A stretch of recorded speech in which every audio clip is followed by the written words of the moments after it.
On a quiet morning in a small town, a successful woman accidentally dropped her wallet just outside a little diner.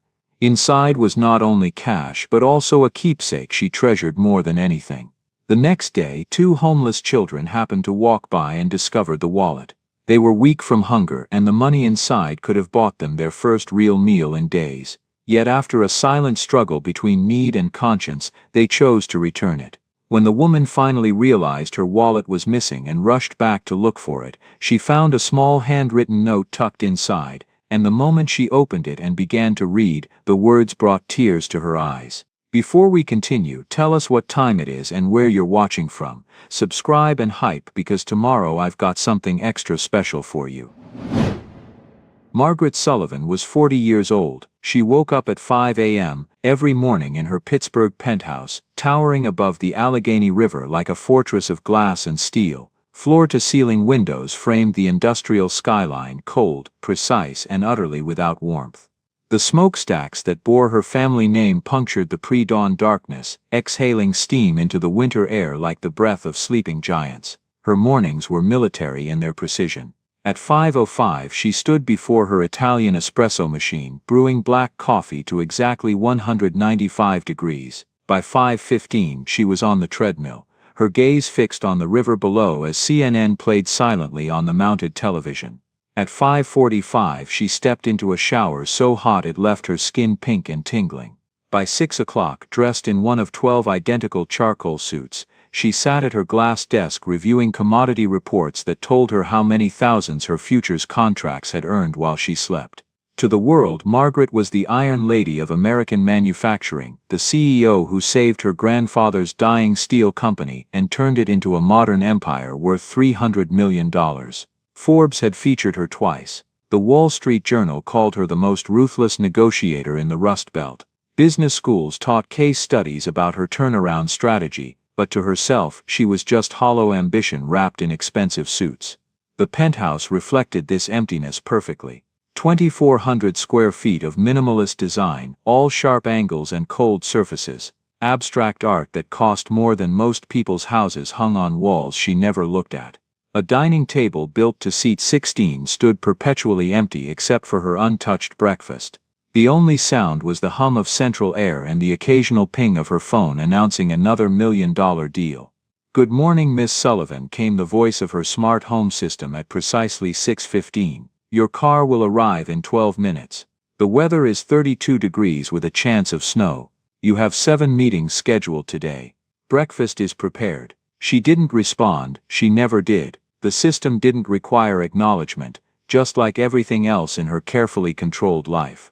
Margaret walked to the dining room where her housekeeper had left Greek yogurt with precisely measured berries and a side of whole grain toast. She ate mechanically, scrolling through her tablet, absorbing market data the way other people absorbed oxygen. Steel prices were up. Labor negotiations were progressing.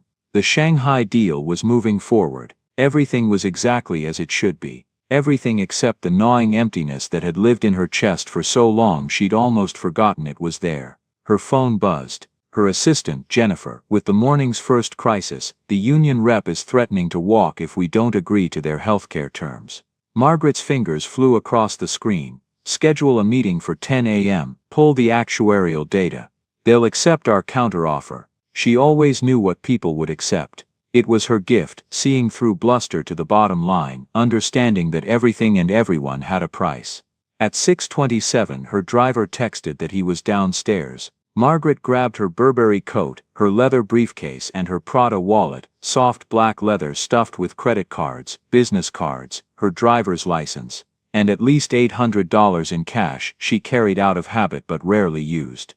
She rode the private elevator down 32 floors without encountering a single person. The doorman, a kind-faced man named Victor who'd worked in the building for 15 years, opened the door with a smile. "Good morning, Miss Sullivan. Cold one today." "Morning, Victor," she said, barely glancing at him as she climbed into the black Mercedes. The drive to Sullivan Steel's corporate headquarters took 18 minutes through streets still dark with early morning. She watched the city slide past, homeless people huddled in doorways, early shift workers trudging toward the bus stop, a 24-hour diner with flickering neon promising best coffee in Pittsburgh. She'd lived in this city for 38 years and had never set foot in that diner. At the office, her executive team was already assembled in the war room. 6 vice presidents, who managed operations, finance, sales, logistics, human resources and legal. They stood when she entered, a sign of respect that had become habit.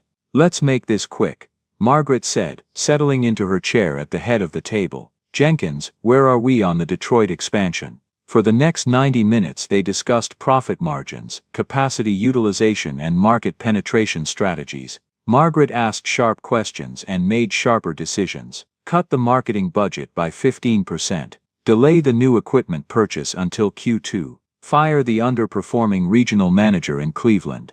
Her team took notes frantically. Nobody questioned her. They'd learned years ago that Margaret Sullivan was always 3 steps ahead, always right, and always willing to make the hard call.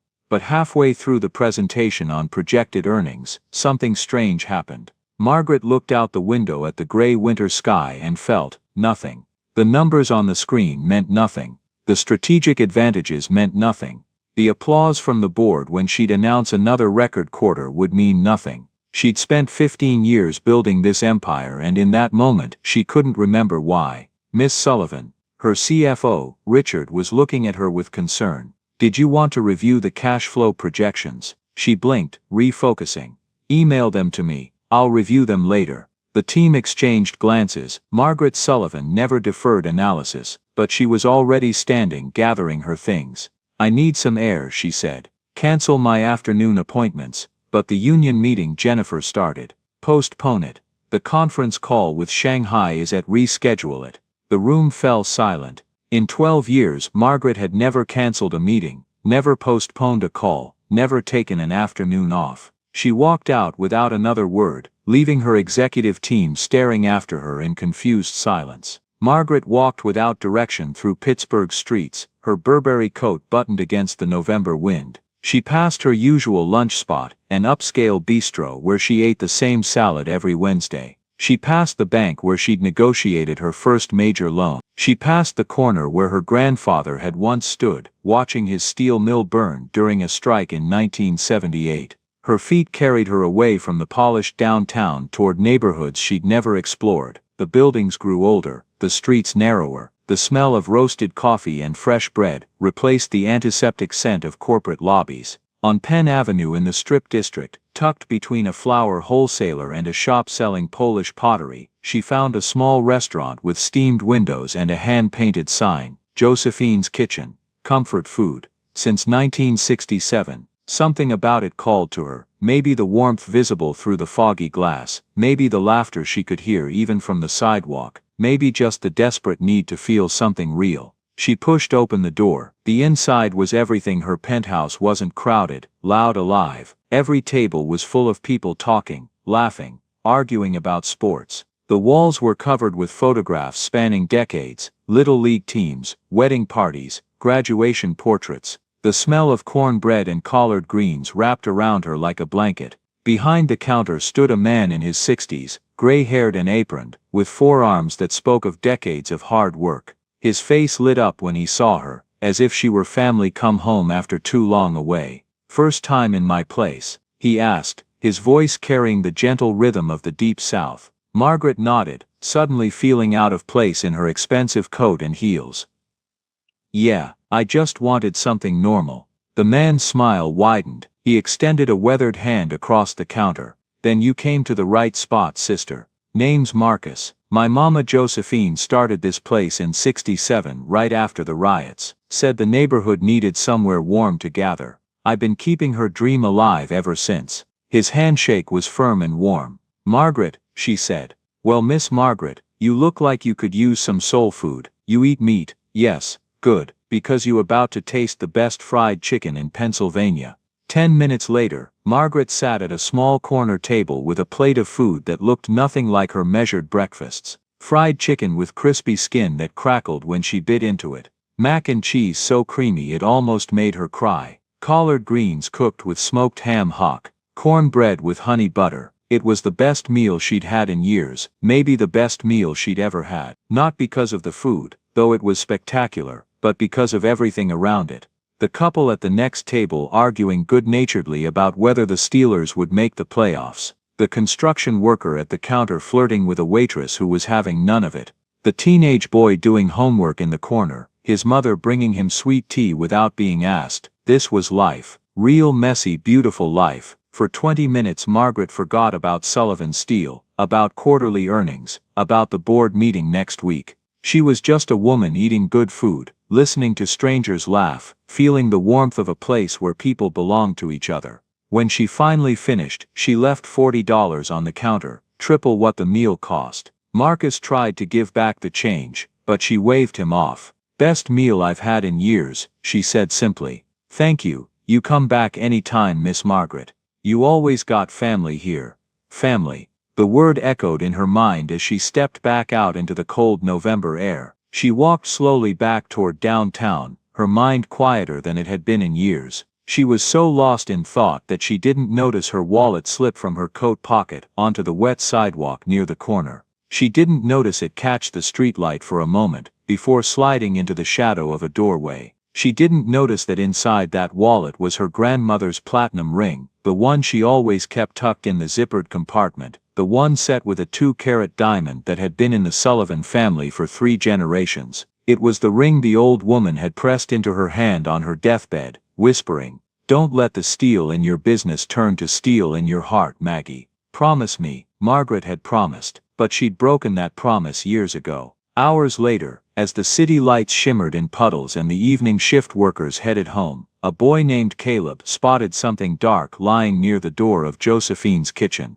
He was 9 years old, though hunger and hardship made him look younger. His jacket, donated from a church drive, was too thin for the Pennsylvania winter. His sneakers had holes that let in the cold, his hands were raw from the wind. Beside him, clutching his hand with desperate strength, was his little sister Maya. She was 6, with braids their mother had put in her hair before she died, braids that Caleb tried his best to maintain, even though he didn't really know how. Her lips were blue from cold, and she hadn't stopped shivering in hours. "Caleb, I'm hungry," she whispered. It was the 4th time she'd said it in the last hour. "I know, baby girl, I know." They'd spent their last dollar that morning on a single biscuit from a gas station. They'd split it carefully, but it was gone now, and the hollow ache in Caleb's stomach had become something he barely noticed anymore. What he couldn't ignore was the way Maya's eyes had grown hollow over the past weeks, the way she'd stopped asking about Mama, the way she'd learned to be quiet even when she hurt.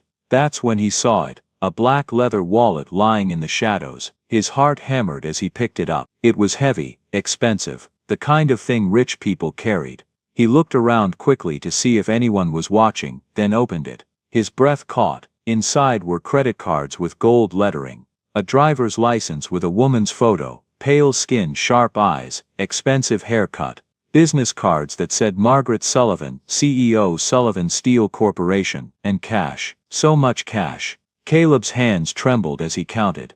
$20 bills, 50s, even a few hundreds, $840 total. "Caleb," Maya leaned closer, her eyes widening. "Is that money?" "Yeah," he whispered. "Real money, like a lot, a lot." For a moment neither of them moved. They just stared at the bills fanned out in Caleb's shaking hands. This could change everything. This could get them a motel room for weeks. This could buy food, real food, not day-old bread or whatever they could find in dumpsters. This could buy Maya medicine for the cough that had been getting worse every day. This could save them. "We should keep it," Maya said, her voice small and hopeful. "Nobody saw. We could just keep it."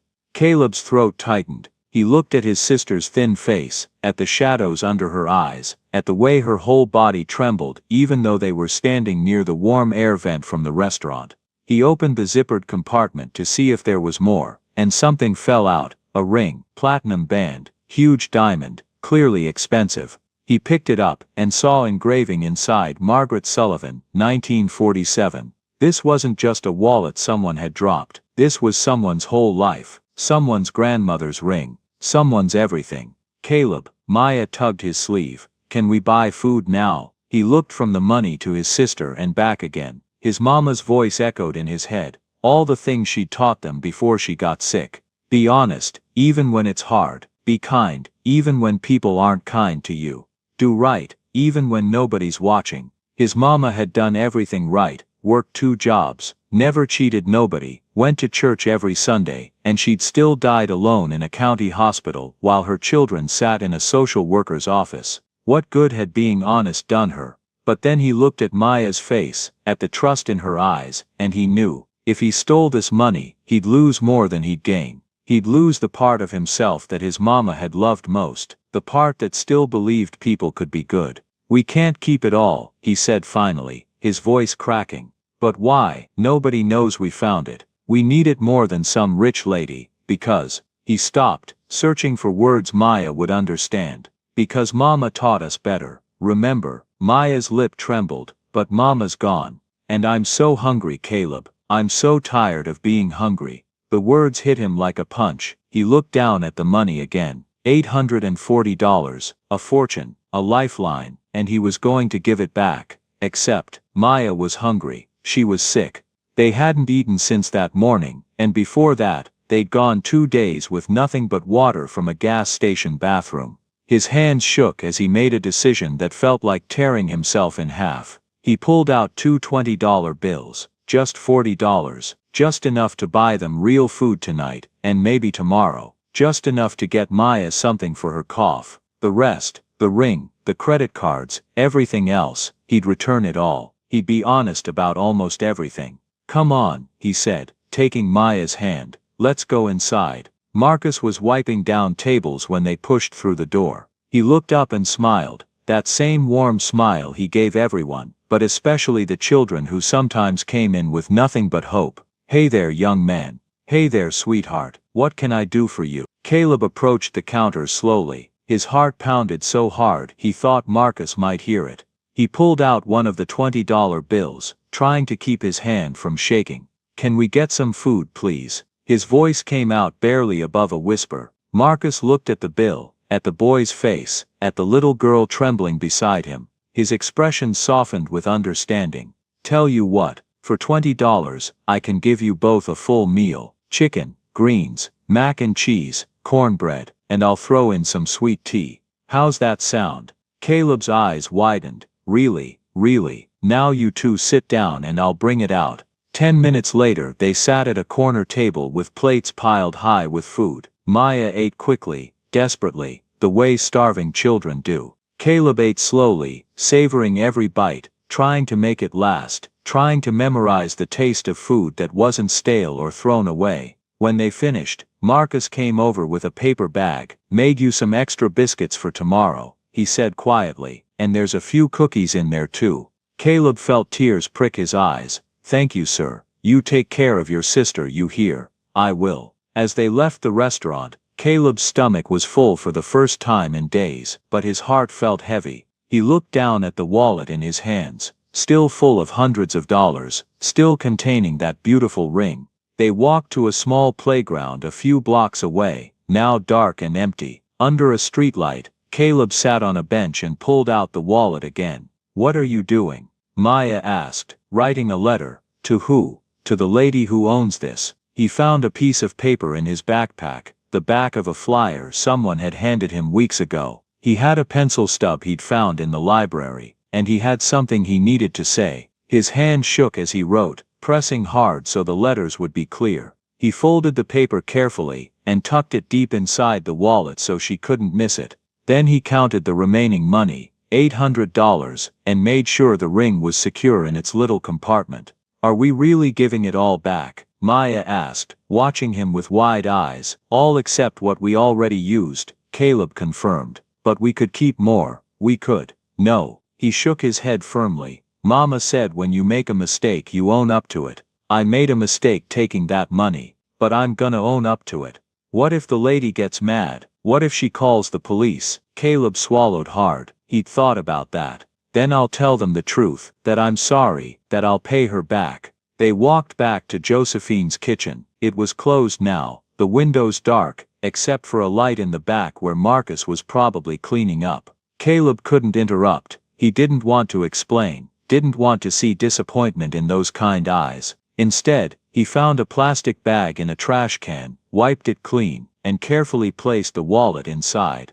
He tucked it against the front door where Marcus would find it first thing in the morning. "Come on," he said to Maya, taking her hand. "Let's go." They walked into the night, Caleb's stomach full but his heart heavy with guilt and fear. He'd done the right thing, mostly, he'd been honest, mostly, but that mostly felt like a stone in his chest. Behind them, in a plastic bag against a restaurant door, a wallet waited with a note that would change 3 lives forever. When Margaret woke the next morning in her empty penthouse, the world was exactly the same cold sunrise, the same tasteless breakfast, the same soul-crushing routine, except, at 6:47 a.m., while reviewing her calendar, she reached for her phone from her coat pocket and realized something was wrong. She patted the other pocket, nothing. She checked her purse, her wallet was gone. For a moment, she just stared at her coat, confused. Then panic hit her like a freight train, not because of the credit cards,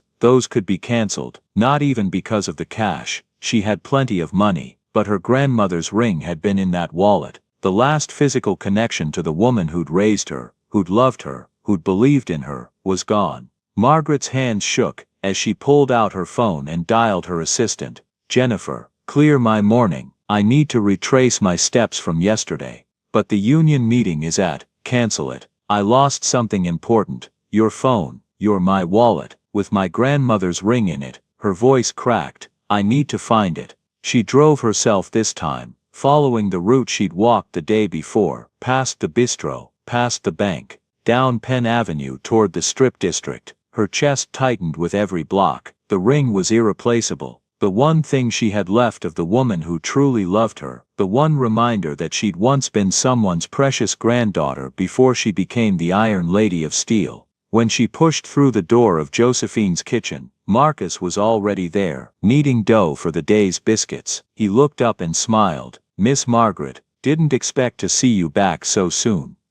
"I lost my wallet," she said, trying to keep the desperation out of her voice. "Black leather. I think I might have dropped it near here yesterday." Marcus's face shifted, understanding replacing curiosity. "I found something this morning. Let me get it." He disappeared into the back and returned with a plastic bag. Inside was her wallet. Relief flooded through Margaret, so intensely she had to sit down. "Oh, thank God, thank you. Did you find it?" "No, ma'am. Someone left it by the front door last night. Didn't see who." Margaret unzipped the wallet with trembling hands. The ring was there, safe in its compartment. She let out a shaky breath, but as she went to check the cash, she noticed the folded paper tucked inside where her bills should be. She pulled it out, her brow furrowing. The handwriting was careful but unsteady, the writing of someone young, someone trying very hard to make each letter perfect. "Dear Miss Margaret Sullivan, my name is Caleb. I found your wallet on the street near Josephine's kitchen. I am returning it to you with everything inside, but I need to tell you the truth. I took $40 from your wallet. I used it to buy food for me and my sister Maya because we were very hungry. We haven't eaten in 2 days, and Maya is sick with a bad cough. I know stealing is wrong. My mama taught us never to take what isn't ours, but I was scared. Maya might get sicker, and I didn't know what else to do. I'm so sorry. I'm leaving the rest of your money and your beautiful ring. I promise when I grow up and get a job, I will pay you back every penny. I will find you and give you $40. I'm really sorry. Caleb. P.S. Your ring is very pretty. It looks like someone loved you very much to give you something like that." Margaret read it once, twice, 3 times. The restaurant blurred around her. Her hands shook so badly the paper fluttered. She couldn't breathe, couldn't speak, couldn't process what she was reading. A child, a hungry, desperate child, had found $840 and taken only $40, had found a ring worth thousands and returned it untouched, had committed what he clearly thought was a terrible crime, and then confessed, in writing, with an apology and a promise to repay. When was the last time anyone in her world had been that honest? When was the last time she had been that honest? Her vision blurred with tears, real tears, not the polite tears she'd shed at charity galas, or the frustrated tears she'd choked back during brutal board meetings. These were the kind of tears that came from somewhere deep and broken inside, the kind that hurt coming out. "Miss Margaret." Marcus's voice was gentle. "You okay?" She couldn't answer. She just sat there at the counter, this woman who never cried, who never showed weakness, and she wept. A child who had nothing, who was starving, who was desperate, whose sister was sick, had still chosen honesty, had taken only what he desperately needed, and returned the rest, had confessed his crime even though he could have kept silent, and she never would have known. Meanwhile, she, Margaret Sullivan, with her $300 million empire, her penthouse, her expensive suits, what had she ever risked for honesty? When had she last done something that cost her something? When had she last made a choice that wasn't calculated for maximum profit? She looked at the note again, at the words written in a child's careful hand. "I know stealing is wrong. My mama taught us never to take what isn't ours, but I was scared. Maya might get sicker, and I didn't know what else to do." This boy, this child, had been forced to choose between his morals and his sister's survival, and even in taking the money, he'd chosen honesty over silence, confession over concealment. She touched the postscript with shaking fingers. "P.S. Your ring is very pretty. It looks like someone loved you very much to give you something like that." Yes, she thought. My grandmother loved me very much. She loved me and believed I could be good, and I've spent 15 years proving her wrong. Marcus said nothing. He just slid a cup of coffee across the counter and let her be, understanding somehow that this was more than finding a lost wallet, more than relief over a recovered ring. This was a breaking open. Finally Margaret looked up, her carefully applied makeup ruined, her composure shattered. "Marcus," she said, her voice hoarse, "tell me about this boy. I don't know much. He comes in sometimes with his little sister. They're street kids, you can tell by looking at them. Always polite though. How old?" "Boys maybe 9, girls younger, 6 or 7. Margaret's chest tightened. "He said his sister is sick. She's been coughing lately. Sounds bad. Where do they sleep?" Marcus shook his head slowly. "I don't know for sure. Somewhere rough I'd guess. Maybe down by the river, or in one of the abandoned buildings on the south side. 2 children, alone, in November, with winter coming." Margaret looked down at the note again, at the words that had already carved themselves into her heart. "I promise when I grow up and get a job I will pay you back every penny." "No," she whispered. "I'm the one who owes you." She looked at Marcus. "If they come back when they come back, will you call me immediately? Please." She handed him her card, the one with her direct line. Marcus took it, studied it, then looked at her with new understanding. "You're that Sullivan, the steel company." She nodded. "And you want me to call you about 2 homeless kids?" "Yes." Her voice was fierce now, certain. "I need to find them." "Why?" Margaret held up the note. "Because this child showed me something I'd forgotten. He showed me what real integrity looks like. What real courage means. He had every reason to keep that money, every justification. His sister is sick, they're starving. But he took only what he desperately needed and returned the rest. And then he confessed, even though he didn't have to." She folded the note carefully, as if it were more precious than any contract she'd ever signed. "I've spent 15 years making calculated decisions, Marcus. Maximizing profit, minimizing risk, building empires. And in all that time I never once did anything as brave or as good as what this 9-year-old boy did last night." Her voice broke. "He needs help. His sister needs help. And I need—" She stopped, searching for words. "I need to be someone who helps. I need to be someone who would make my grandmother proud again." Marcus smiled slowly. "I'll call you if I see them." Margaret stood, pulling out her wallet, the one Caleb had returned. She placed $500 bills on the counter. "That's too much for—" Marcus started. "It's not payment," Margaret interrupted. "It's an investment. The next time those children come in hungry, feed them. Feed anyone who comes in hungry. And when this runs out, call me for more." She walked out into the cold morning, clutching the note like a lifeline. In her car, she sat for a long moment before starting the engine. She read the note one more time, her eyes lingering on each word. This was it. This was the moment everything changed. She pulled out her phone and called Jennifer. "Cancel everything for the next week." "What?" "Miss Sullivan, you can't. The Shanghai deal. They can wait, or they can't. I don't care. Are you okay?" Margaret looked at the note in her hand. At the words written by a child who had nothing but still chose honor. No, she said honestly. But I'm going to find these children. And then I'm going to figure out how to be the kind of person who deserves to have met them. She hung up and sat there in the morning cold, a plan forming in her mind. Not a business plan, not a strategic acquisition. A plan to find 2 children in a city of 300,000 people. A plan to do something right. For the first time in 15 years, Margaret Sullivan wasn't thinking about profit margins or quarterly earnings. She was thinking about a boy named Caleb, who'd shown her what it meant to be human. And she was going to find him if it took everything she had. The next morning, Margaret returned to Josephine's kitchen with a sense of purpose she hadn't felt in years. Marcus looked up when she walked in, recognizing her immediately. "Miss Margaret, you came back. I need your help," she said, pulling out the note. "The children who left this, do you remember what they looked like?" Marcus wiped his hands on his apron. His expression thoughtful. "Yeah, I remember them. Boy was maybe 9-10 years old. Dark-skinned, skinny as a rail. The little girl was younger, 6 or 7. Had braids. They both looked like they hadn't had a decent meal in weeks. Do you have security cameras?" "Just one over the register. Pretty old system, but it works. Can I see the footage from 2 nights ago?" Marcus led her to the small office in the back, cluttered with receipts and supply orders. He pulled up the grainy security footage on an ancient monitor. Margaret watched as the timestamp showed 7:43 p.m. The door opened, and 2 small figures entered. The camera angle wasn't perfect, but she could see them clearly enough, a thin boy holding the hand of an even thinner girl. The boy approached the counter with careful dignity, pulling out crumpled money. She watched Marcus serve them, watched the children eat slowly, savoring every bite. Watched the boy split the food carefully, making sure his sister got more. When they left, the boy looked back once, as if memorizing the warmth of the place.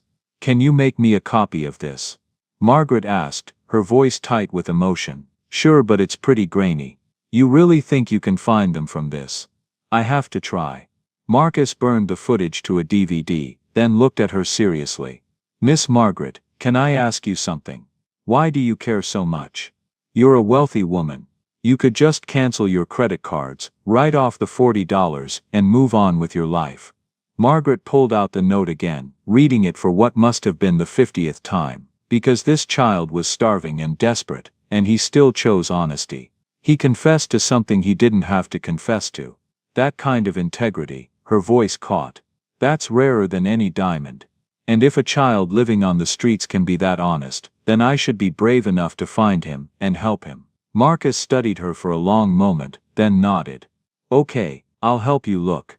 I know this neighborhood, I know the people, and I know where street kids sometimes hide. You would do that?" "Miss Margaret, I've been feeding hungry people for 40 years, but finding them, helping them before they get to the point where they need feeding, that's even better." He untied his apron. "Give me an hour to get my nephew to cover the lunch shift, then we'll start searching." Margaret went back to her penthouse and made a series of phone calls. First, to Richard Chen. "Richard, I need you to hire a private investigator. The best one you can find. I need information on homeless children in Pittsburgh, where they congregate, where they sleep, what resources exist for them. Margaret, what's going on? Just do it. And Richard, I'm taking a leave of absence from the company. Effective immediately. You can't just I can, and I am. You're acting CEO until further notice. The board will receive my formal letter by end of day." She hung up before he could protest further. Next she called her head of security, a former police officer named David Torres. "David, I need you to clear your schedule for the next week. Maybe more." "What's the assignment, Miss Sullivan?" "We're looking for 2 children. They're homeless, possibly living on the streets or in abandoned buildings. I have security footage and descriptions. Miss Sullivan, if children are in danger we should contact, no police. Not yet. These kids ran away from the foster system. If we call the authorities, they'll scatter and we'll never find them. I need to find them first, make sure they're safe." David was quiet for a moment. "Okay, I'll need the footage and any other information you have. And Miss Sullivan, we're not going into abandoned buildings or homeless camps without backup. I'll bring 2 of my team. Whatever you think is necessary, I just need to find them. That afternoon, Margaret, Marcus, David, and 2 security officers began a systematic search. Marcus took them first to the shelters he knew. At the North Side Mission, Sister Catherine listened to their description and shook her head sadly. Street kids avoid shelters. They're afraid of being separated, sent to different foster homes. If that boy is protecting his sister, he'll stay away from any official help. Where would they go? Margaret asked. Sister Catherine pulled out a worn map of Pittsburgh, marking areas with a red pen. These are the camps I know about. Under bridges, in abandoned buildings, in the old industrial areas. But they move around, especially when police do sweeps. She looked at Margaret carefully. You really care about finding these kids, don't you? More than I've cared about anything in a very long time. Sister Catherine handed her the map. Then God bless you, and be careful. Some of those areas aren't safe, especially after dark. They spent 3 days searching systematically. David drove while Margaret and Marcus sat in the back of the SUV scanning the streets. They stopped at every soup kitchen, every free clinic, every place Marcus knew that served the city's invisible population. At each stop, Margaret showed the security footage on her tablet. Have you seen these children? Some people looked away, distrustful of the well-dressed woman and her security team. But Marcus's presence helped. People knew him, trusted him. A woman at a food bank squinted at the footage. Yeah, I seen them. Week ago maybe. The boy was asking about free clinics for his sister. She was coughing real bad. A man selling newspapers on a corner nodded. Seen him under the hot metal bridge. But that was days ago. They move around. Each sighting was a piece of the puzzle. But always days old, always just missed. Margaret felt frustration building. The children were out there somewhere, and every day that passed was another day they were in danger. On the 4th day they visited the railroad yard. It was a vast maze of abandoned tracks and rusted freight cars. David parked the SUV at the entrance. Miss Sullivan, we should be systematic about this. We'll split into 2 teams, stay in radio contact. They walked through the yard, calling out. Caleb, Maya, we're not here to hurt you, we just want to help. Their voices echoed off metal and concrete, swallowed by the industrial wasteland. In one freight car, they found evidence of recent occupation, a makeshift bed of cardboard, some empty food wrappers, a child's drawing on the wall done in crayon. Margaret's heart clenched. They were close. They were here, Marcus said, examining the cardboard. Recently, maybe yesterday. Then where are they now? Margaret asked desperately. David's radio crackled. Sir, we found something. Northwest corner, boxcar number 347. They hurried over. Inside the boxcar, one of David's team held up a small stuffed rabbit, worn and dirty. There's fresh footprints in the dust, he said. Child-sized, 2 sets, but they're not here now. Margaret took the rabbit gently, holding it like a sacred object. This belonged to Maya, the little girl from the security footage, who'd held her brother's hand so trustingly. We'll find them, David said firmly. They're in this area, we just need to keep looking. But as the sun set, they had to abandon the search for the day. It wasn't safe to navigate the railroad yard in darkness, even with flashlights. Margaret clutched the stuffed rabbit all the way home, refusing to put it down. That evening, the private investigator Richard had hired called with information. Miss Sullivan, I found records. The children are Caleb and Maya Hayes, ages 9 and 6. Mother was Denise Hayes, died 8 months ago. Father is Terrence Hayes, currently out on parole. The children were placed in foster care, briefly, but the boy ran away with his sister about 7 months ago. Margaret's mind raced. 7 months on the streets, through summer heat, and now winter cold. Where would they go in bad weather? She asked. Abandoned buildings with some shelter, under bridges, the old steel mills. Miss Sullivan, if bad weather hits, a real storm, kids like this don't always survive. Margaret looked out her window at the darkening sky. The weather forecast had been warning about a major storm system moving in from Canada. Heavy snow, dangerous cold. How much time do we have? Storm's supposed to hit tomorrow night. Margaret called David immediately. We need to search tomorrow, all day, before the storm hits. Miss Sullivan, if it's that dangerous, maybe we should contact social services. No, if we call officials, the boy will run. He's been evading the system for 7 months. He won't trust uniforms or badges. Her voice was fierce. We find them first. We make sure they're safe. Then we figure out the rest. Understood. I'll have the team ready at dawn. The next morning, the sky was already heavy with the promise of snow. The meteorologists were calling it a historic storm. 2 feet of snow, wind chills below zero, dangerous conditions. Margaret, Marcus, David and the security team met at first light. We focus on the railroad yard, David said, spreading a map on the hood of the SUV. That's where we found the most recent evidence. We'll search every boxcar, every building, every potential shelter. They worked systematically, but the search was hampered by the vastness of the area. Hundreds of freight cars, dozens of buildings, endless places for 2 frightened children to hide. By noon the first snowflakes began to fall. We need to widen the search, Marcus said.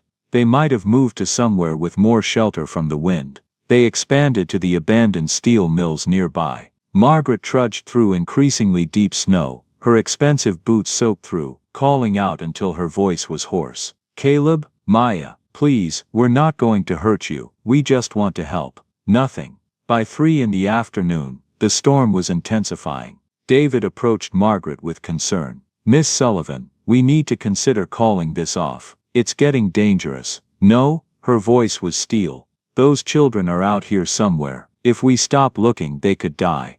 If we don't stop, we could be putting our own team at risk. Marcus intervened. Let's make one more sweep. The old switching station, there's a maintenance building there that's got walls and a roof. If they were smart, they'd head there. Show us, Margaret said immediately. They drove as close as they could, then walked the rest of the way through snow that was now shin-deep.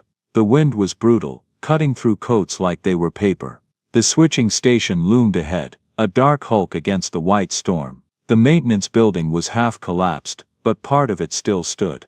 David went in first, flashlight sweeping the darkness. Clear, he called back. Margaret felt her heart sink. They'd been so sure. Wait, one of David's team said. There's another building, smaller, behind this one. They pushed through the snow to a small structure that had once been an office. The door hung crooked on broken hinges. David entered, his flashlight beam cutting through the darkness, and then he stopped. Miss Sullivan, he said quietly. I found them. Margaret's heart leapt. She rushed inside, and there, huddled in the far corner beneath a pile of cardboard and a thin blanket, were 2 small shapes pressed together for warmth. Oh God, Margaret whispered. The boy, Caleb, it had to be Caleb, had positioned himself around his sister, his body shielding her from the draft. Even unconscious, his arms were wrapped protectively around the smaller child. Caleb, Margaret said softly, approaching carefully. Caleb, we're here to help. The boy stirred, then jerked awake, his eyes wide with fear. He pulled his sister closer, positioning himself between her and the strangers. Who are you? Stay back. My name is Margaret Sullivan, she said gently, kneeling down. You returned my wallet, do you remember? In the beam of David's flashlight, she could see recognition flicker across his face, followed immediately by fear. I'm sorry about the money, I was going to pay you back. Please don't call the police. Caleb, stop. Margaret held up her hands, showing she meant no harm. I'm not here about the money. I'm here because you and your sister need help. We're fine. But his voice shook, betraying the lie. Behind him, Maya began to cough, a terrible wet sound that rattled in her chest. Your sister is sick, Margaret said gently, very sick, and there's a bad storm coming.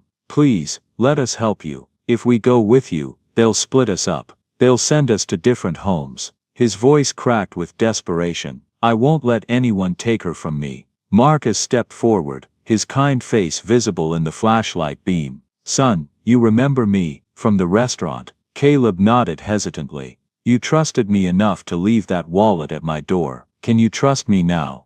This lady, she's been looking for you for days. She just wants to help. Maya coughed again, her small body convulsing. Caleb's face crumpled with fear. She's really sick, he whispered. I've been trying to keep her warm, but I know, Margaret said, her voice breaking. You've done everything you could. You've been so brave, Caleb, but now you need to let us help. Your sister needs a doctor, right now. She could see the war on his face, fear battling against desperation. distrust fighting with the knowledge that Maya was getting worse. Finally, he nodded. Okay, but if you try to separate us, we won't. Margaret promised. I give you my word.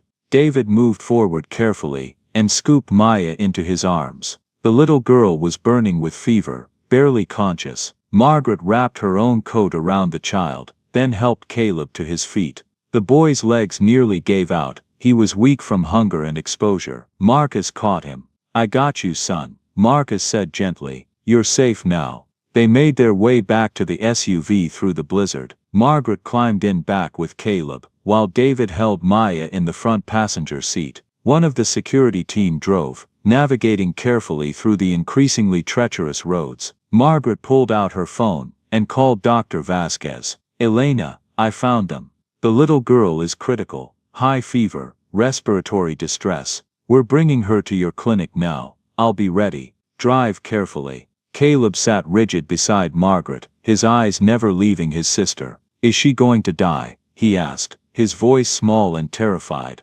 No, Margaret said firmly, taking his hand. We got to her in time.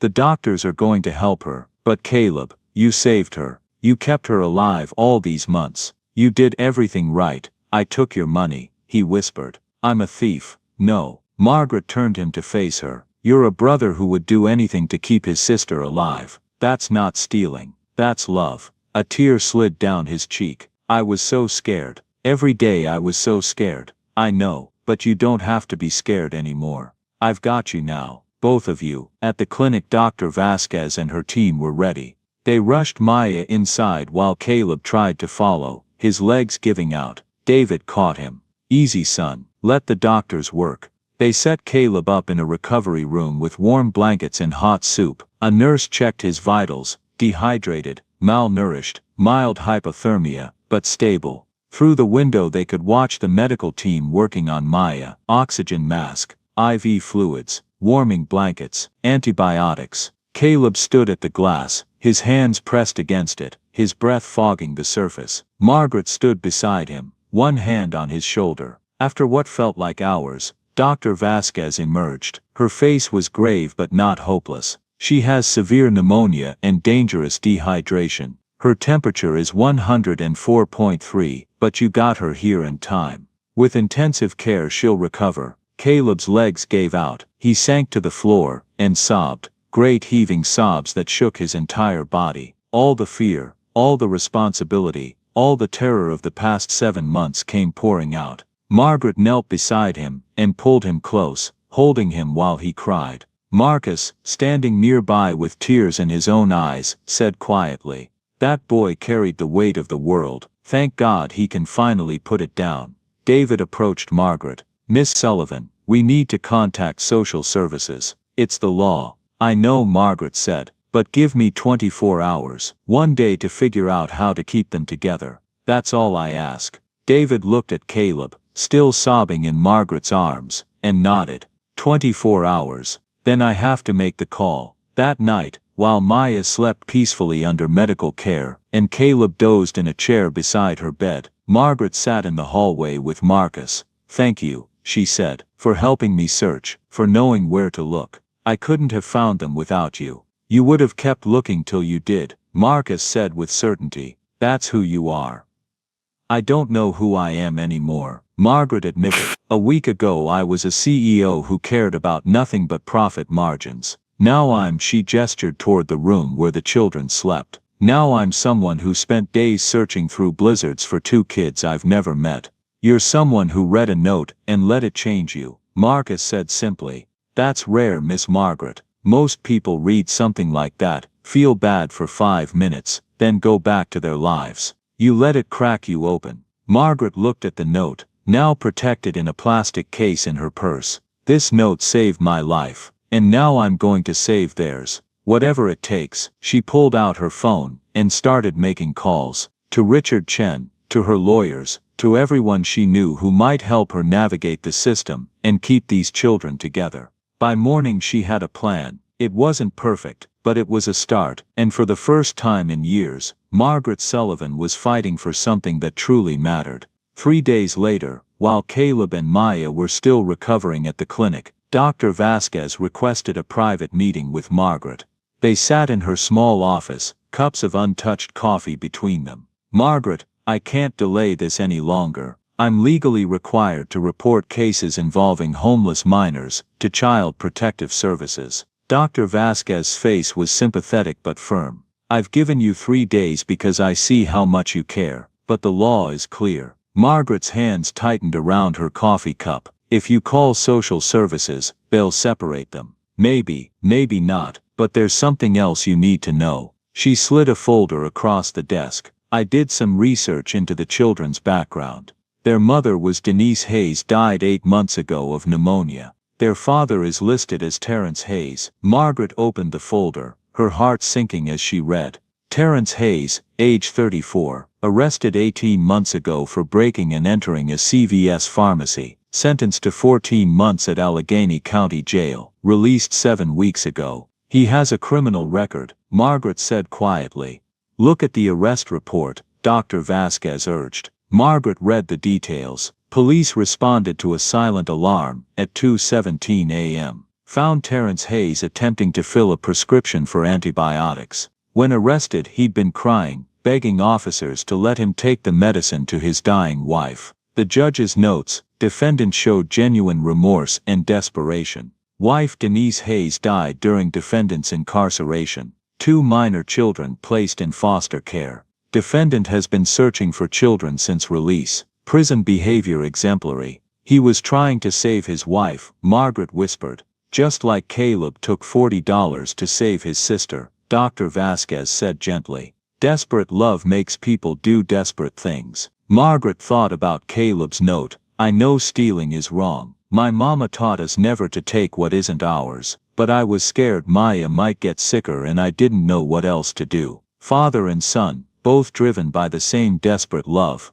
Does he know where they are? Not yet, but according to social services, he's been searching every day since his release. Every shelter, every soup kitchen. He's working 2 jobs, saving for an apartment where he can bring his children home. Margaret stared at the file. Part of her had hoped the children were truly alone, that keeping them would be simple. But life was never simple. Where is he now? Dr. Vasquez handed her an address. Halfway House in McKeesport, works at Donnie's Auto Repair on 5th Avenue. Margaret looked at the address for a long moment. I need to meet him before anyone calls social services. The children need to be prepared. Can you give me 48 hours? 48 hours, the doctor agreed. The next morning, Margaret didn't go alone to McKeesport. David Torres drove her in the SUV, both for safety and because she valued his judgment. Donnie's Auto Repair was an honest working-class garage that smelled of motor oil and hard work. The bell chimed when they entered. A heavy-set man in coveralls looked up. Help you folks. I'm looking for Terrence Hayes, Margaret said. The man's expression became guarded. Terry's a good worker, whatever you heard about his record. I'm not here about his record, Margaret interrupted gently. I'm here about his children. The man's eyes widened. Terry, he shouted. Someone hear about your kids. There was a loud clang, a tool hitting concrete. Then Terrence Hayes emerged from under a car, wiping his hands frantically. He was tall but gaunt, his face lined with sleepless nights. His work uniform was clean but worn. When he saw Margaret, his face drained of color. You found them. His voice cracked. Please God, tell me you found them. Tell me they're alive. They're safe, Margaret said quickly. Both of them, they're being cared for at a private medical clinic. Terrence's legs gave out. He grabbed the workbench, his whole body shaking. They're alive. They're really alive. They're alive. Maya was very sick, pneumonia, but she's recovering. Caleb is exhausted and malnourished, but he's going to be okay. Terrence put his face in his hands and sobbed, huge wrenching sobs that shook his entire frame. Margaret waited, letting him process. When he finally looked up, his face was wet with tears and hope. Can I see them? Please. I know I don't deserve it, but please, I just need to see that they're okay. Let's talk somewhere private, Margaret suggested. In the small break room, Margaret told him everything. The wallet, the note, the days of searching, finding them in the storm. He wrote you a note. Terrence's voice was thick with emotion. confessing to taking $40. He thought it was a terrible sin, Margaret said, showing him the protected note. Terence read it with tears streaming down his face. That's my boy. That's Denise's boy. She taught them to be honest no matter what.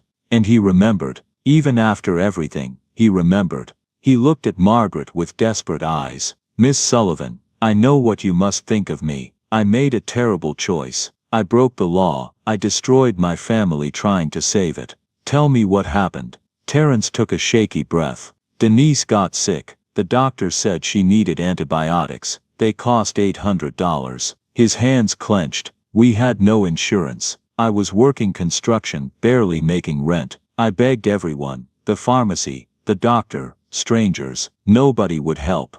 So you broke into the pharmacy at 2 in the morning. I thought I could get what she needed and leave money later, but the alarm went off. He wiped his eyes. The cops came. I begged them to let me take the medicine to Denise. They arrested me anyway, and your wife died while you were in jail. 3 weeks later, alone. His voice was hollow. The kids were already in foster care, and I was sitting in a cell knowing everything I did to save her had only made things worse. Caleb ran away with Maya. He took her from foster care because they were going to separate them.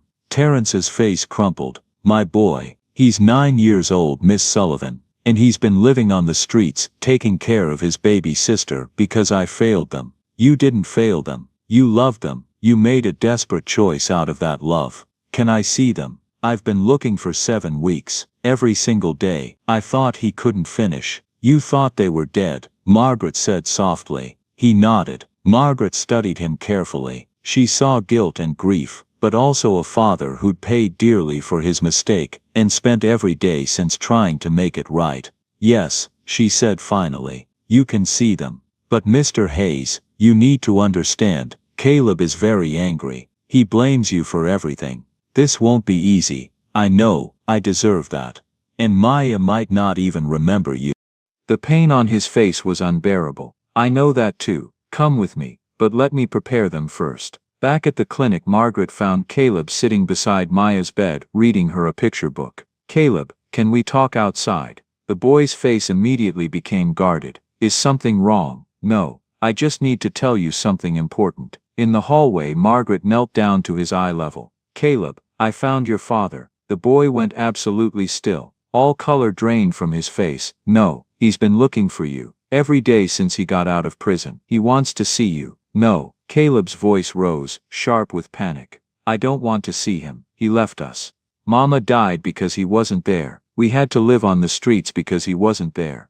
I know you're angry. You don't know anything. Tears streamed down his face. You don't know what it was like. Watching Mama die, being taken by strangers, running away, sleeping in boxcars, being so hungry I thought about eating garbage, being scared every single night. His voice broke into sobs. Where was he? Where was our father when we needed him? Margaret pulled him close, holding him while he cried. You have every right to be angry, she said softly. What happened to you wasn't fair. You had to grow up too fast. So why do I have to see him? Because he's your father. And somewhere deep down you might need to know that he never stopped loving you, that he's been searching for you just as desperately as you've been trying to survive. She looked into his tear-streaked face. I'm not asking you to forgive him. But maybe you could let him see that you and Maya are alive. If after that you never want to see him again, that's your choice. But he deserves to know his children survived. For a long moment Caleb said nothing. Then so quietly,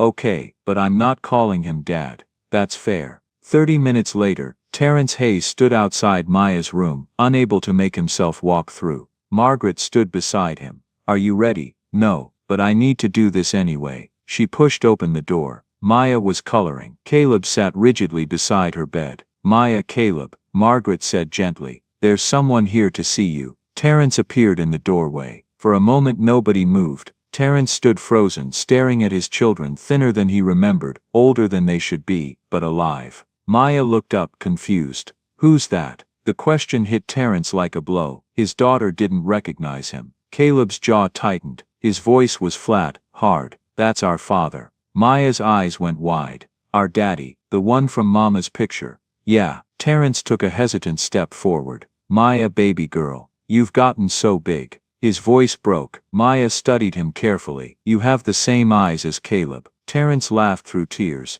Yeah, I do. He wanted to rush forward but forced himself to stay still, to let them come to him if they chose. Maya looked at Caleb. Is he going to stay this time? Caleb's face was stone. I don't know. Why don't you ask him? Terrence knelt down. Tears streamed openly down his face. I know I left you. I know sorry isn't enough, but I need you to hear this. Every single day I was locked up, I thought about you. Every day since I got out, I've been looking for you. He looked at Caleb. Your mama got sick and I tried to save her. I broke into that pharmacy because I was desperate, but I got caught, and everything fell apart. And you paid the price for my mistake. We almost died, Caleb said flatly. Maya almost died 3 days ago because we were sleeping in a train yard in a blizzard. Where were you then? Terrence flinched. I was looking for you. I went to every shelter. I made flyers with your pictures. Ask anyone downtown. They know me as the man looking for his kids.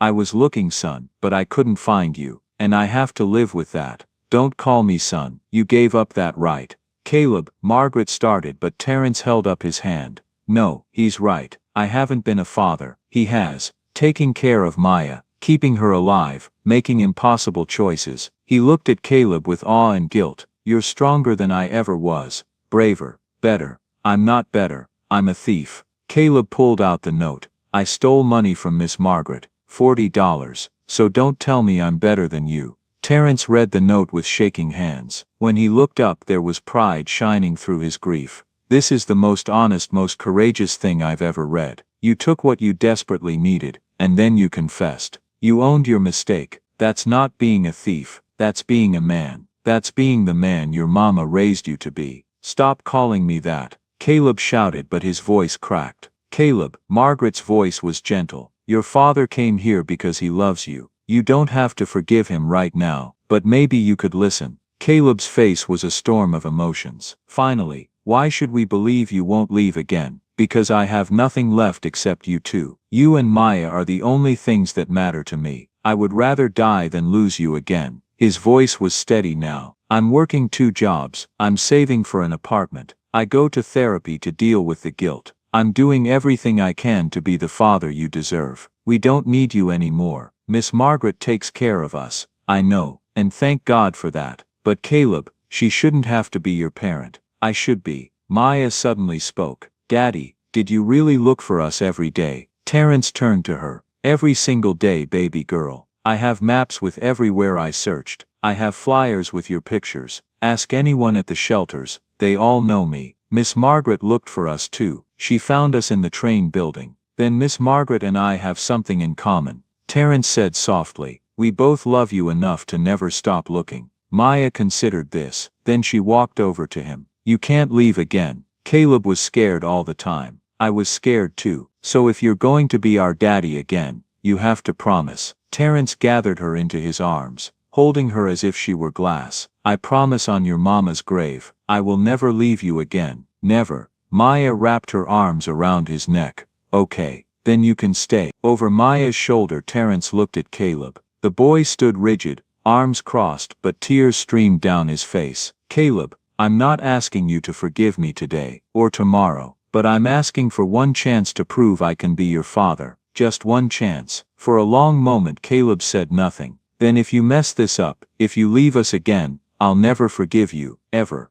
I won't, I swear. And Maya comes first, always. Promise me. Terrence understood what the boy was really saying. I've been her shield. I need to know you'll do the same. I promise. Maya first, and you second. Both of you before anything else in this world. Caleb nodded slowly. Okay, you get one chance. Later that evening, after Terrence had left, Margaret sat with Caleb in the quiet of Maya's room. That was hard, Margaret said softly. I hate him, Caleb said, but his voice lacked conviction. No, you don't. You're angry, you're hurt, but you don't hate him. He left us. He made a terrible mistake trying to save your mother, and you made what you thought was a mistake trying to save your sister. Are you so different? Caleb looked at her sharply. That's not the same, isn't it? You both did something desperate out of love. You both felt guilty. You both tried to make it right. She squeezed his hand. I'm not saying you have to forgive him, but maybe you could try to understand him. What if he leaves again? The fear in his voice was raw. Then you'll still have me. I promised I wouldn't let anyone separate you and Maya. Your father being here doesn't change that. What if you have to choose? Margaret pulled him close. Then we'll figure it out together. Because the best thing for you and Maya isn't choosing between us. It's having both of us. Two people who love you. He doesn't even know us anymore. Then he'll get to know who you've become. And he's going to be so proud. Caleb leaned against her shoulder. I'm scared. I know, honey. What if I let myself love him again and he breaks my heart? Then your heart will heal. Hearts break and they hurt. And they heal. And then they learn to love again. It's terrifying. But it's also the bravest thing you can do. Did your heart ever break? Margaret thought about her grandmother's death. About the 15 years of walls she'd built. Yes, and I spent a long time refusing to let it heal. But then I found a note written by the bravest boy I'd ever heard of. And that note cracked my walls open. She showed him the note again. You saved me, Caleb. You reminded me that courage isn't about never being afraid. It's about doing right even when you're terrified. Miss Margaret, yes, thank you for finding us. She hugged him tighter. Thank you for letting me. Over the next 3 weeks a delicate dance began. Dr. Vasquez contacted Child Protective Services. The social worker assigned to their case was Patricia Morrison, a veteran with tired eyes and a pragmatic heart. She interviewed everyone. Terrence at his halfway house, Margaret at her new home in Shadyside, and most importantly the children. Caleb, Patricia said gently, if you could have anything in the world, what would you want? For Maya to be safe, forever. And what about you? I don't matter, just Maya. You matter very much. What do you want for yourself? He thought for a long moment. I want to go to school. Real school. I want Maya to have her own bed. I want to stop being scared all the time. Where do you want to live? With Miss Margaret. She promised she wouldn't let anyone separate us. What about your father? His face became guarded. He can visit. But I don't trust him yet. What would he need to do to earn your trust? Stay. Just stay. Show up every day. Prove he won't leave again. You've been very brave, Patricia said. But you don't have to be the adult anymore. We're going to make sure real adults take care of you. 2 weeks later they stood in family court before Judge Patricia Moreno. Margaret sat on one side, David Torres beside her. Terrence sat on the other wearing his only suit. Between them sat Caleb and Maya. Judge Moreno reviewed the file in silence. Finally she looked up. This is one of the most unusual cases I've encountered in 20 years, she said. We have a father who made a terrible mistake out of desperate love. 2 children who survived 7 months on the streets, and a woman who searched through a blizzard for strangers.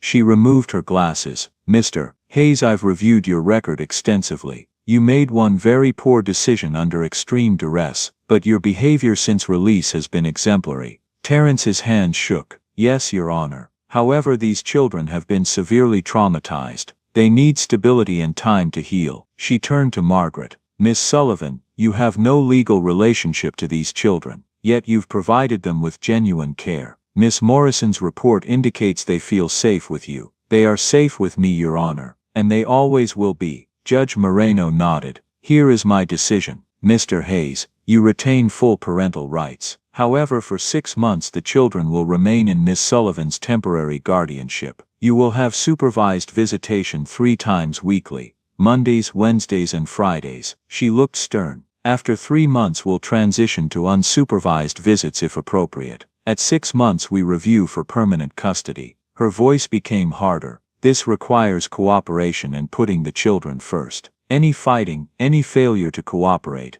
and I will make different arrangements. Can you both do that? Yes, Your Honor, they said together. Good. Don't waste this chance. She banged her gavel. Court adjourned. In the hallway Terrence approached Margaret hesitantly. Thank you, for everything, for not shutting me out. They're your children. I'm not trying to replace you. I know, but you could have. You have money, resources, lawyers, but you didn't fight me. Margaret looked at the children with Patricia. That's not what they need. Maya needs her father, and Caleb needs to see that adults can keep promises. She faced him directly. So here's what's going to happen. You're going to show up, every visit, early, not late, consistent. You're going to prove to that boy that he can finally be a child again. I will, I swear.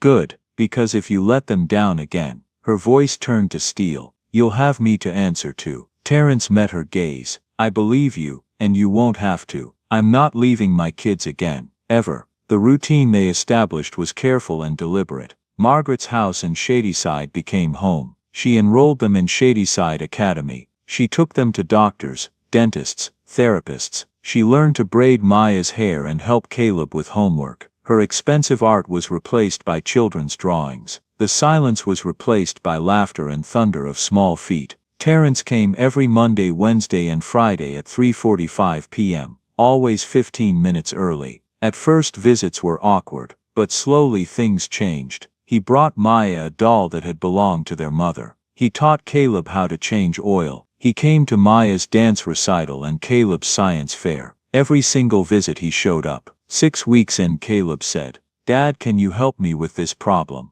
It was the first time he'd called him Dad since before the arrest. Terence's eyes filled with tears, but he kept his voice steady. "Sure, son, let me see." Margaret at the stove had to turn away, her own eyes wet. 3 months later, Judge Moreno approved unsupervised visitation. The first weekend the children stayed at Terence's new apartment. Margaret paced anxiously. She texted everything okay. Terence sent a photo, both children asleep on his couch. Maya's head on Caleb's shoulder. "Everything's perfect. Thank you for trusting me." Margaret sat down and cried. David found her. "You're not losing them, you're sharing them. That's the most generous thing you could do. It hurts. Love always hurts a little. But those kids aren't going anywhere. You're family now. That doesn't change." The next morning Terence brought them home. They burst through the door with stories. Maya threw her arms around Margaret. "We missed you." Caleb smiled. A real smile.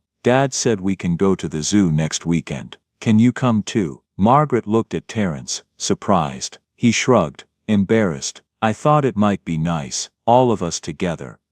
"I'd like that," Margaret said, her heart full. "A family trip," Terence said. Family. The word hung in the air and nobody corrected him. Spring came to Pittsburgh with gentle rain. In Margaret's backyard, now equipped with a swing set and a crooked treehouse, a small party celebrated the 1-year anniversary. Marcus brought food from Josephine's kitchen. Sister Catherine brought books. Dr. Vasquez brought cake. Jerome the veteran, now 6 months sober, brought a carved bird for Maya. Even Richard Chen came. "The board still asks about you. This is my work now," Margaret said, watching the children play. She'd stepped down from Sullivan Steel to run the Denise Hayes Foundation for Homeless Youth. The converted steel mill now housed 50 people. "You gave up a fortune. I found my purpose." She held up Caleb's note. "This changed everything. I make more difference now than I ever did running a company." Caleb ran over. "Can Maya and I sleep in the treehouse tonight? It's a school night. Please, it's our anniversary." She smiled. "Okay, but homework first thing tomorrow." Later Terence approached. "I'm moving to a bigger place next month. Can we do week on week off?" Margaret felt the pang but smiled. "Perfect. They need more time with their father. You're their bonus mom. That doesn't change." That evening, Margaret stood at her window, watching the treehouse glow with flashlights. Terence texted, "We raised good kids, couldn't have done this without you." She smiled and read Caleb's note one more time. Her grandmother would be so proud. This was her legacy now. Not buildings with her name, but 2 children who were safe, loved, and would never sleep in a boxcar again. 5 years later, 14-year-old Caleb stood at his 8th grade graduation, giving the student speech. "The most important thing I learned didn't happen in school," he began. "When I was 9, living on the streets with my sister, I found a wallet with $840. I could have kept it all. But my mother taught me that being poor doesn't mean being dishonest." He held up the laminated note. "I took only $40 to feed my sister, and then I confessed. I thought I'd be arrested, but the woman who owned that wallet, Miss Margaret Sullivan, came searching for me through a blizzard and saved our lives." His voice grew stronger. "But more than that, she taught me that one honest act can change everything." My note changed her life, and her response changed mine. We learned that family isn't about blood. It's about who shows up, who stays, who loves you even when you're hard to love. He looked at Terence. "My dad made a mistake 5 years ago, but he's proven that people can change. What defines you isn't the mistake, it's what you do after." He addressed his classmates, tell the truth. Even when it's hard, even when it costs you something. Because honesty has power. One note written by a scared kid changed multiple lives. Never underestimate what one honest mom. The audience rose in a standing ovation. After the ceremony, Caleb handed Margaret an envelope. Inside was $40 and a note. Dear Miss Margaret, 5 years ago, I promised to pay you back. This is from my first paycheck working at Dad's garage. I'm keeping my promise, but I can never really repay you, not for saving us, giving us family, teaching me that love is bigger than blood. Thank you for seeing me when I was invisible. Love, Caleb. P.S. Your grandmother would be very proud of you. Margaret pulled him into a fierce hug, tears streaming. You already paid me back 1,000 times over. You gave me purpose. You gave me love. You gave me a family. I'm proud to be your kid. You'll always be mine. Both of you. Where it counts in here. She touched her heart. They stood there, this woman and this boy who'd saved each other, surrounded by family built from broken pieces. The power of one note in the end. What began as a story about a returned wallet became a testament to the transformative power of truth. Caleb didn't have to confess to taking that $40, but he chose honesty over secrecy, courage over safety, truth over convenience. And that choice saved 3 lives. What this story teaches us: truth has power. Even when honesty makes us vulnerable, telling the truth matters. Caleb's confession wasn't weakness, it was courage. Small acts create massive change. Taking $40 instead of $800 seemed small. Writing a note seemed insignificant, but that note changed multiple lives forever. Family is built, not born. Margaret, Terrence, Caleb and Maya aren't a traditional family, but they're a real family, bound by choice, by showing up, by loving through the hard parts. Redemption is possible. Terrence made a terrible mistake, but he didn't let that mistake define him. He fought to make it right. People can change. Real wealth isn't measured in money. Margaret gave up her CEO position and her empty penthouse for a house full of laughter and purpose. She's never been richer. Courage isn't the absence of fear. Caleb was terrified when he wrote that note. He did it anyway. That's real courage. In a world where honesty is often seen as a liability, Caleb's note reminds us, the truth still matters, integrity still counts, and one person's courage to be honest can change everything. What would you do if you found $840 and you were starving? Would you keep it all, take some and stay silent, or be brave enough to confess? And if a desperate child confessed to you, would you see a criminal? Or would you see a brave boy protecting someone he loved? That's the legacy of a note. That's the power of truth. One honest confession, one relentless search, one chance to do things differently. That's all it takes to change the world. If this story touched your heart, please share it. Subscribe to our channel for more stories that remind us of our shared humanity. Leave a comment about which moment moved you most. Thank you for spending time with Caleb, Margaret, and their family. May their story inspire you to be honest when it's hard, generous when it's costly, and loving when the world says to look away. Because in the end we're all looking for the same thing: connection, purpose, and proof that one person's courage can still change everything. Join us to share meaningful stories by hitting the like and subscribe buttons. Don't forget to turn on the notification bell to start your day with profound lessons and heartfelt empathy.